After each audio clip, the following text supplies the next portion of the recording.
حضرت آدم کی پیدائش کا واقعہ کچھ مفسرین نے لکھا اللہ نے مشورہ کیا تھا فرشتوں سے وَإِذْ قَالَ رَبُّكَ لِلْمَلَائِكَةِ إِنِّي جَاعِلٌ فِي الْأَرْضِ خَلِيفَةً، لیکن کچھ مفسرین کہتے ہیں کہ اللہ کو ضرورت نہیں فرشتوں سے مشورہ کرنے کی. اللہ نے فرشتوں سے مشورہ نہیں کیا بلکہ رب نے انہیں آگاہ فرمایا تھا کہ میں لگا ہوں زمین پہ اپنا نائب بنانے، میں خلافت دینے لگا ہوں زمین پہ. اب یہ تو دینے والی کی مرضی ہے نا اس نے کس کو دینی ہے، یہ تو دینے والے کی مرضی ہے نا اس نے. تو کچھ لوگ کہتے ہیں کہ دینے والے سے زیادہ ہمیں پتہ ہے. تو فرشتوں کو بھی یہ اجتہادی خطا ہو گئی، کہنے لگے یا اللہ اسے نہ بنانا، یہ فساد کرے گا، یہ خون ریزیاں کرے گا. تو اللہ نے فرمایا جو میں جانتا ہوں وہ تم. اللہ اکبر.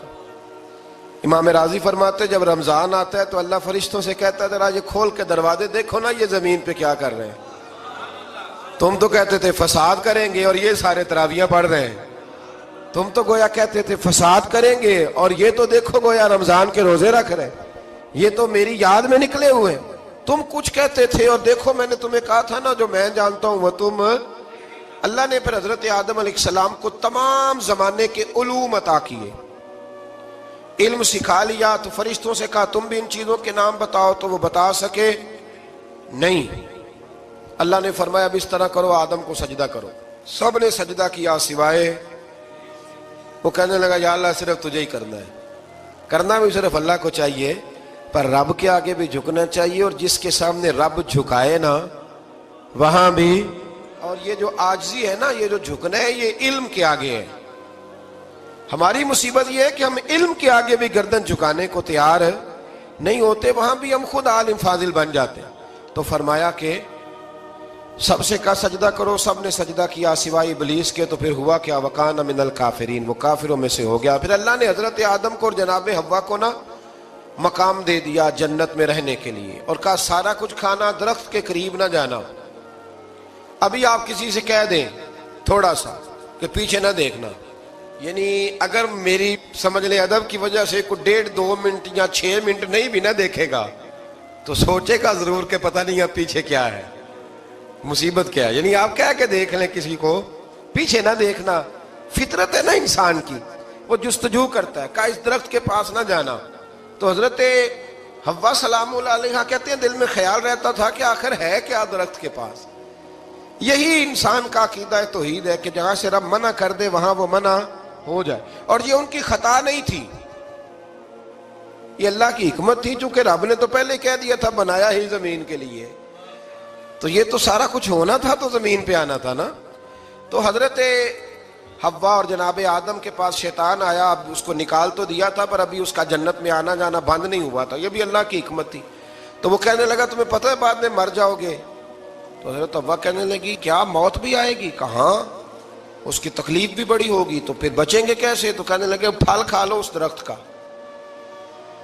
تو بچنے کے لیے پھل کھایا تھا. جس طرح لوگ آج بہت سارے کام بچنے کے لیے کرتے ہیں پر بچ سکتے، بچنے کے لیے پھل کھایا. تو اللہ نے فرمایا زمین پہ چلے جاؤ. تو حضرت آدم زمین پہ آئے. پھر کئی 100 سال روتے رہے. فَتَلَقَّى آدَمُ مِن رَبِّهِ کَلِمَاتٍ، تو پھر اللہ نے خود ہی جناب آدم کو کچھ کلمے سکھائے. علامہ اسماعیل حقی فرماتے ہیں وہ کلمے یہ تھے کہ حضرت آدم نے میرے نبی کا وسیلہ پیش کیا، اللہ کریم نے جناب آدم کی دعا کو مقبول فرما لیا. پھر آگے بنی اسرائیل کا ذکر آ جاتا ہے. اللہ تعالیٰ نے بنی اسرائیل، آج آپ اسی قوم کو یہودی کہتے ہیں، ان کو اللہ نے اس زمانے میں فضیلت عطا کی تھی بہت زیادہ. تو عرب کے اندر جب نبی پاک علیہ السلام نے اعلان نبوت کیا تو کچھ لوگوں نے یہ کہہ دیا کہ اگر یہ یہودی کلمہ پڑھ لیں گے تو ہم بھی پڑھ لیں گے.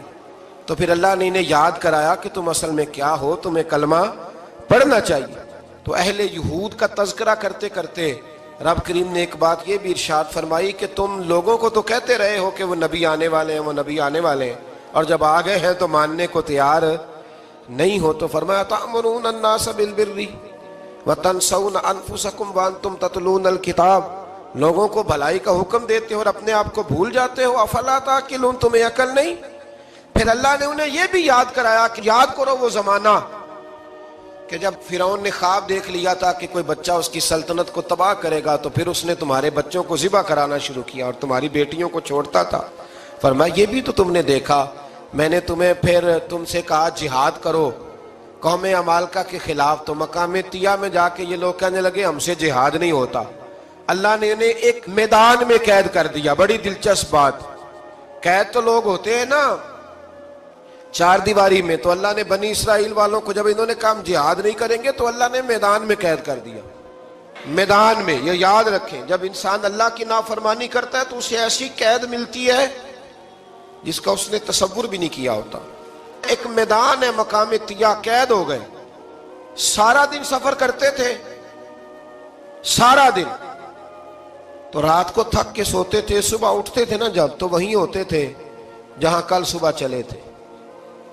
تو رب جب کسی کو قیدی بناتا ہے تو اسے زنجیروں کی، سلاخوں کی ضرورت، دعا فرمائے اللہ تبارک و تعالی غموں سے نجات عطا فرمائے۔ یہ دعا فرمائے، ایسی قید دیتا ہے کہ جس سے پھر چھٹکارا ہو سکتا۔ تو بنی اسرائیل کا بہت زیادہ تذکرہ اس بارے میں اللہ تبارک و تعالی نے پھر بیان کیا، اور پھر کہا کہ انہیں جو حکم دیا جاتا تھا یہ اس کی سرتابی کرتے تھے، پھر اللہ نے ان پر ذلت نازل کر دی اور یہ ہمیشہ اس کا شکار رہے۔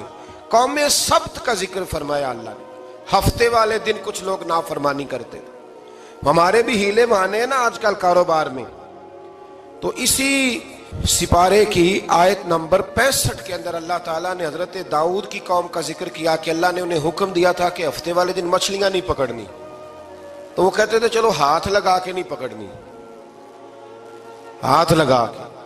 وہ ہمارے لوگ ہیلے بہانے تلاش کر لیتے ہیں نا، وہ بڑے جناب انشورنس والا آ گیا، اب وہ بینک والا آ گیا، وہ فلانے صاحب آ گئے، وہ تروڑ مروڑ کے کہانیاں باتیں، اور پھر ہمیں بھی رستے مل جاتے ہیں بچنے کے۔ مفتی صاحب نے کہہ دیا تھا، ایک مولانا سے میں نے ان کو کہا ہفتے والے دن مچھلیاں نہیں پکڑنی، کہا نہیں پکڑتے، چھوٹے چھوٹے حوض بنا لیے، تو مچھلیاں زیادہ آتی تھی اس دن۔ یہ بھی اللہ کی قدرت تھی، نماز کے وقت گاہک زیادہ آتے ہیں، یہ اس کی قدرت ہوتی ہے۔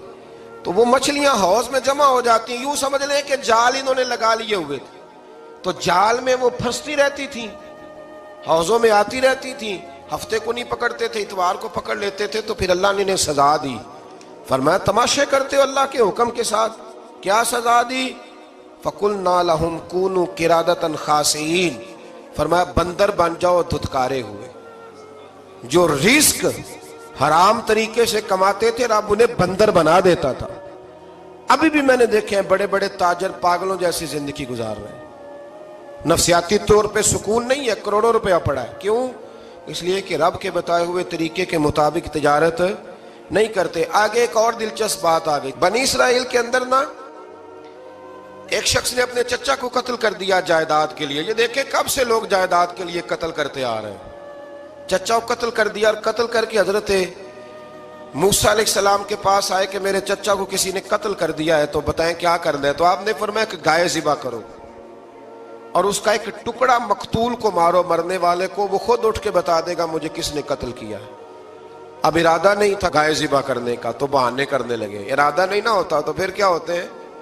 کہنے لگے گائے کس طرح کی ہو، بوڑھی ہو کہ بچی ہو، رنگ کیسا ہو، جوان ہو کہ چھوٹی ہو، حال میں ایک دفعہ چلنا سیکھ گئی ہو یا ابھی نہ سیکھی ہو، تو بتاتے گئے۔ تو رب بھی شرطیں بیان کرتا گیا، گہرے زرد رنگ کی ہو، حال کے اندر اسے نہ چلایا گیا ہو، پانی نہ نکالا گیا ہو، نہ بچی ہو نہ جوان ہو، اس کے درمیان ہو۔ یہ ساری شرطیں کہاں پائی جاتی تھیں؟ حضرت موسیٰ علیہ السلام کی قوم کا ایک شخص تھا جو اللہ کا ولی تھا، وہ جب انتقال کرنے لگا نا، اللہ اکبر، دیکھو رب ولیوں کی اولادوں پر بھی کتنا فضل فرماتا ہے۔ وہ جب انتقال کرنے لگا تو ایک اس کے پاس چھوٹی سی بچیا تھی، گائے کی بچی، اس نے جنگل میں چھوڑ دی۔ کہنے لگا یا اللہ میں تیرے نام پہ چھوڑتا ہوں، میرا بچہ جوان ہو جائے تو اسے دے دینا، اور تو سرمایہ ہی کوئی نہیں۔ بچہ بڑا ہوا تو بچہ بھی بڑا نیک تھا، اپنی ماں کا بڑا فرما بردار تھا۔ اس کی ماں نے کہا بیٹا تیرے باپ نے ایک گائے چھوڑی تھی، تو بچہ جنگل میں گیا اور جا کے کہنے لگا اے اللہ میری گائے مجھ سے ملا دے، تو رب کریم نے وہ گائے واپس کر دی۔ وہ گائے گھر لے آیا، اب وہ کہنے لگا اماں بیچ دوں، تو اماں کہنے لگی بیٹا میرے پوچھے بغیر نہ بیچنا۔ کئی دفعہ گاہک لگے پر اس نے کہا جب تک میری اماں نہ کہے گی میں بیچوں گا۔ ادھر بنی اسرائیل والے شرطیں جتنی گائے کے بارے میں پوچھ چکے تھے، وہ ساری اسی گائے میں پائی جاتی تھی. تو یہ ڈھونڈتے ڈھونڈتے وہاں پہنچ گئے تو کہنے لگے گائے چاہیے. تو اس نے کہا بھی تمہاری مرضی سے نہیں، قیمت میری مرضی کی. ایک مفسر نے تو یہاں تک لکھا ہے کہ اس نے کہا گائے ذبح کر کے نا، تو جتنا گائے کے اندر گوشت ہوگا نا اتنا ہی کھال کے اندر تو مجھے مال بھر کے دو گے، اتنے ہی سکے بھر کے دو گے، اتنی اشرفیاں بھر کے دو گے تو پھر تمہیں گائے دوں گا. تو پھر یہ گائے انہیں ملی اور یہ گائے لے کر کے آئے. زیادہ سوالات نہ کرتے تو زیادہ الجھتے نہ.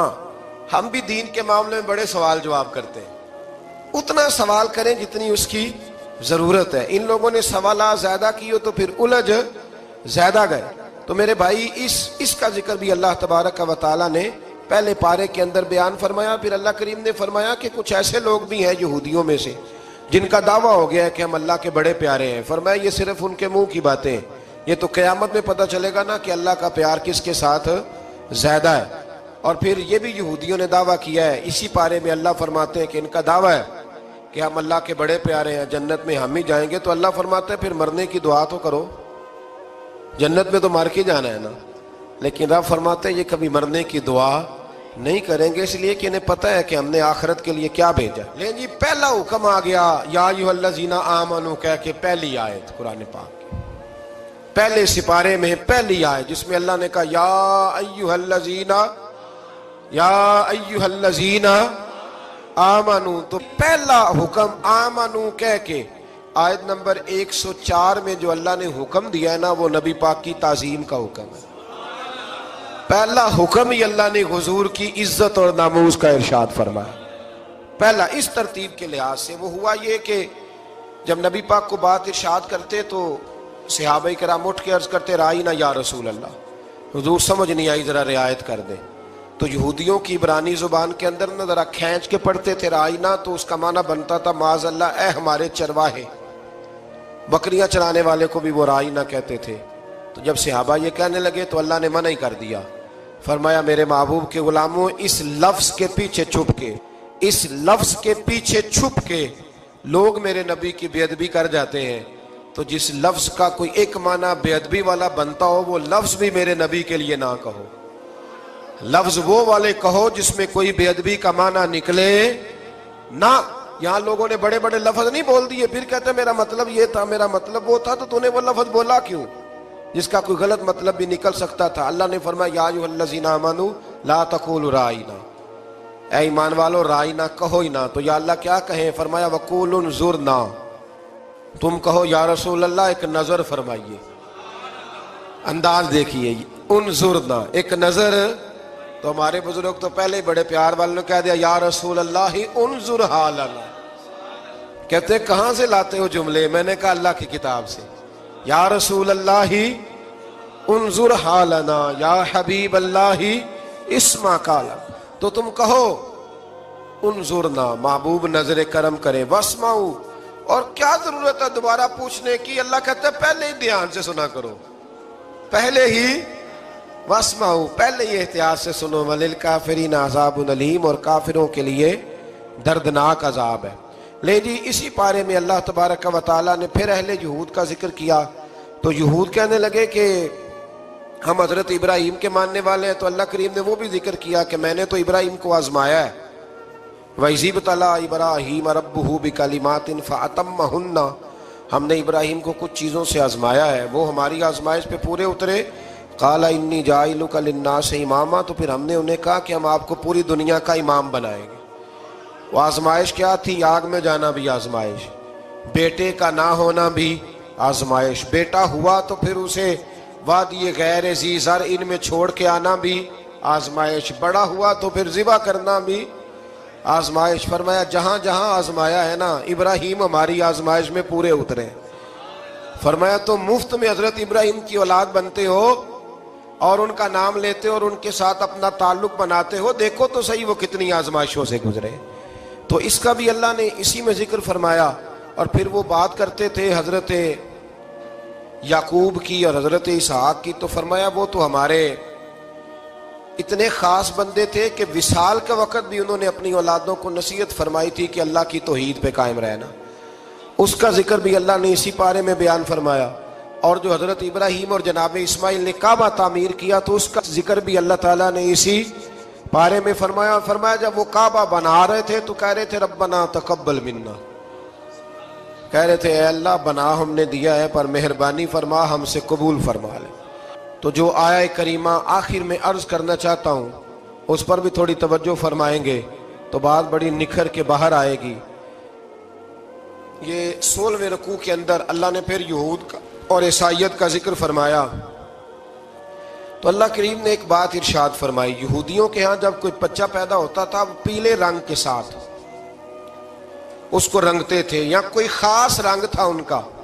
بچہ پیدا ہوتا تو اس پر وہ رنگ چڑھاتے کہ یہ جی ہمارے مذہب کا رنگ ہے. ہمارے ہاں بھی رسمیں ہیں نا اپنی اپنی، معاذ اللہ اپنی اپنی نہیں ہونی چاہیے، اللہ رسول کا حکم ہونا چاہیے. تو یہودیوں کے ہاں بچہ پیدا ہوتا تو ایک خاص رنگ چڑھاتے، عیسائیوں کے ہاں پیدا ہوتا تو وہ بھی ایک خاص رنگ چڑھاتے. تو مسلمانوں کے ہاں بچے پیدا ہوئے تو انہوں نے بھی توجہ کی کہ یہ کیا ہو رہا ہے، تو رب کریم نے فرمایا صبغۃ اللہ، رنگ اللہ کا ہی ہے. ومن احسن من اللہ صبغہ، اور فرمایا اللہ کے رنگ سے زیادہ خوبصورت کس کا رنگ ہو سکتا ہے. اللہ کا رنگ کیا ہے؟ لا الہ الا اللہ محمد الرسول اللہ صلی اللہ علیہ. فرمایا نیلے پیلے کالے رنگ نہ چڑھاؤ، اپنے ذہن پر توحید و رسالت کا رنگ چڑھاؤ. یہ سب سے بہترین رنگ ہے. اگر تمہارے ذہنوں پر رب رسول کی توحید کا رنگ چڑھ گیا تو یہ وہ والا رنگ ہے، پھر تمہیں کسی اور رنگ کی طرف جانے کی ضرورت نہیں پڑے گی. تو فرمایا رنگ وہ پیدا کرو جو توحید کا ہے، رسالت کا ہے، اس رنگ کی توجہ کرو. قرآن مجید کے اس پارے میں اللہ کریم نے مختلف باتیں بیان کر کے آخری رکوع میں یہ جو رنگ کا ذکر فرمایا نا تو یہ لگتا ہے پورے پارے کا خلاصہ ہے کہ رب کریم نے فرمایا اصل بات یہ ہے کہ تمہاری سوچوں پہ رب رسول کی توحید و رسالت کا رنگ ہونا چاہیے. آپ باتیں کریں گے اور خالی دلیلیں دیں گے. اور یارو یہ جو غلامی ہے نا، غلامی، مولانا امجد علی صاحب اعظمی رحمۃ اللہ علیہ فرماتے ہیں یکدم اعلیٰ حضرت کا دروازہ کھلا. یہ بھی میرے اعلیٰ حضرت کی زندگی ہے، اسے بھی دیکھ. یکدم دروازہ کھلا تو بوڑھے امام کے پیروں میں جوتا کوئی نہیں اور اعلیٰ حضرت سر پٹ دوڑے. میں قریب گیا، میں نے کہا حضور میں صدقے جاؤں، کہاں جا رہے ہو؟ کہنے لگے کسی نے بتایا میرا مرشد کا بیٹا ریلوے اسٹیشن سے گزرنے والا ہے. امجد علی دیر نہ کر یار، کہیں شہزادہ ناراض نہ ہو جائے. میرے مرشد کا بیٹا، میرے شیخ کا پوتا، یار ذرا جلدی کر. کہتے ہیں اعلیٰ حضرت دوڑے ریلوے اسٹیشن پہ.